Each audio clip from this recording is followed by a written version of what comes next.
നമ്മൾ മരണത്തിലേക്കല്ലേ പോകുന്നത്, അല്ല. അപ്പം ഇതിനെപ്പറ്റി ബോധമുള്ളവനല്ലേ അത് ചിന്തിക്കുന്നത്. പണ്ട് ഞാൻ ഒരു കാര്യം പറഞ്ഞു, ഒരു മനുഷ്യന് ഇവിടെ ഒരു സഭയിൽ കയറി വഴക്കുണ്ടാക്കി. ആ പുള്ളിക്ക് അന്ന് 68 വയസ്സുണ്ട്, ഈ വഴക്കുണ്ടാക്കിയവന്. അപ്പം പുള്ളിയുടെ അളിയൻ അമേരിക്ക എന്ന ഈ പുള്ളിയുടെ മറ്റേ അനിയനോട് പറഞ്ഞു, ഈ അളിയൻ്റെ അനിയനോട് വിളിച്ച് പറഞ്ഞു, ഈ അനിയൻ ബോധമുള്ളവനാ, ഈ ചേട്ടൻ ബോധമില്ലാതെ തന്നെ.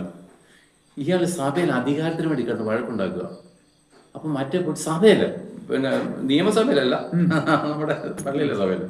അപ്പോൾ ഈ അമേരിക്കൻ മറ്റേ അളിയന് ഈ വഴക്കുണ്ടാക്കുന്ന അളിയനോട് വിളിച്ച് പറഞ്ഞു, ഈ മനുഷ്യർക്ക്, ഈ അങ്ങേർക്ക് വേറെ പരിപാടിയൊന്നുമില്ല ഇനി, ഇങ്ങനെ ഈ അങ്ങേർക്ക് വേറെ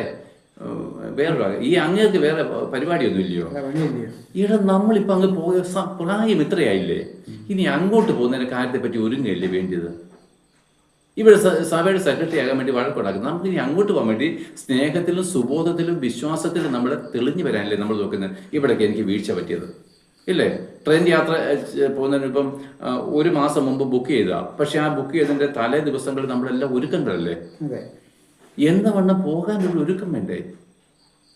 പഴയ പോലെ കിടന്ന് മൂക്കറ്റും കള്ളും കുടിച്ചിട്ട് പുതപ്പും തലക്കൊണ്ടിട്ട് കിടന്നുറക്കാൻ പറ്റുമോ? ഞാൻ പറഞ്ഞ മനസ്സിലായി, ഇതാണ് ക്രിസ്ത്യൻ ജീവിതം. കർത്താവിന്റെ വരവിന് വേണ്ടി കാത്തിരിക്കുന്നവര് എന്താണ്, തൻ്റെ ഓരോ അശുദ്ധികളെ നീക്കിക്കളഞ്ഞ കർത്താവിന് വേണ്ടി കാത്തിരിക്കുക. അപ്പോൾ പല കാര്യങ്ങളും ഓർമ്മ വരികയാണ്, അവനോട് ക്ഷമിച്ചില്ലല്ലോ, അവൻ നമ്മൾ ഫോൺ എടുത്ത് അവന് വിളിക്കുക, അടുത്താണെങ്കിൽ പോയി എന്തുകൊണ്ട് ഞാൻ നല്ല ഒരു കാര്യം ചെയ്തു. ഹിന്ദുക്കൾ പോലും ചെയ്യാറുണ്ട്, മരണസമയമാകുമ്പോൾ ക്ഷമ ചോദിക്കാറുണ്ട്. എനിക്ക് നേരിട്ടറിയാൻ പറ്റില്ല, ഞാൻ പേര് പറഞ്ഞില്ല, നേരിട്ടറിയാം.